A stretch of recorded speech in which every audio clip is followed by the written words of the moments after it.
Top quality और consistent performance के लिए सिर्फ सिल्वर पंप नाम याद रखना। और इस बीच सबसे बड़ी खबर आपको बता दें, क्योंकि अब से थोड़ी ही देर में प्रधानमंत्री नरेंद्र मोदी के इंटरनेशनल पॉडकास्ट को लेकर ये खबर है, जहां एलेक्स फ्रिडमैन के साथ पीएम का ये पॉडकास्ट आज शाम 5:30 बजे प्रसारित होगा। और आपको बता दें, इसी पॉडकास्ट में बचपन से लेकर हिमालय के दिनों तक की जो चर्चा की गई है उसको लेकर देखना होगा कि किस तरीके से अब बातें सामने आती हैं। फिलहाल थोड़ी देर में प्रधानमंत्री के इस पॉडकास्ट को लेकर बड़ी खबर यह है कि अब से थोड़ी देर बाद शाम 5:30 बजे का वक्त होगा जब इसका प्रसारण होगा। एलेक्स फ्रिडमैन के साथ प्रधानमंत्री नरेंद्र मोदी का ये पॉडकास्ट किस तरीके से इंटरेस्टिंग रहने वाला है, वही अब आपको बता दें अब से थोड़ी देर में सामने आने वाला है। क्योंकि आपको बता दें, इसमें फिलहाल जो खबर ये है उसके मुताबिक बचपन से लेकर हिमालय के दिनों की जिस तरीके से चर्चा की गई है वो सबसे ज़्यादा इंटरेस्टिंग पहलू देखने को मिलेगा। हमारे सहयोगी आनंद प्रकाश पांडे हमें इस बारे में और जानकारी दे रहे हैं। आनंद, जानना होगा कि आखिर किस तरीके से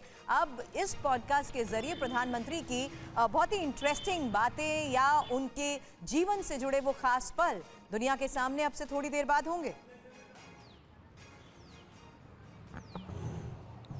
जी बिल्कुल, लगभग 3 घंटे 17 मिनट का ये पूरा पॉडकास्ट है। हालांकि वैसे ड्यूरेशन इसका 3 घंटे का है, बाद में 17 मिनट एलेक्स फ्रिडमैन ने अपनी कमेंट्री भी अलग से दी है इस पे। तो इस पॉडकास्ट के जरिए प्रधानमंत्री के बारे में प्रधानमंत्री को और करीब से जानने का मौका मिले, खासतौर पे उनके बचपन के दिन कैसे थे, कितने संघर्ष में बीते थे उनके बचपन के दिन।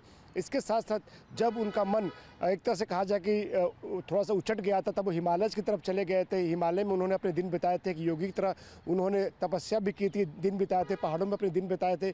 उसके बाद जब वो सार्वजनिक जीवन में आए, उसको लेकर तमाम जो बातें हैं वो आज के पॉडकास्ट में प्रधानमंत्री ने साझा किए। और ख़ास तौर पे जब वो गुजरात के मुख्यमंत्री बने, गोधरा जो दंगे हुए थे उस वक्त तो गुजरात के मुख्यमंत्री थे, तो पूरी क्रोनोलॉजी उन्होंने बताई सिलसिलेवार ढंग से कि कब क्या क्या हुआ था और इस दंगे की वजह क्या थी। और साथ ही साथ उन्होंने इस बात का भी जिक्र किया कि कैसे उस दंगे के बहाने प्रधानमंत्री नरेंद्र मोदी को, तब वो मुख्यमंत्री थे, उनको बदनाम करने के लिए एक पूरा कैंपेन चलाया गया, जो कि उनके प्रधानमंत्री बनने तक वो कैंपेन चलता रहा और अभी गाए बगाए उस बात को उठाया जाता है।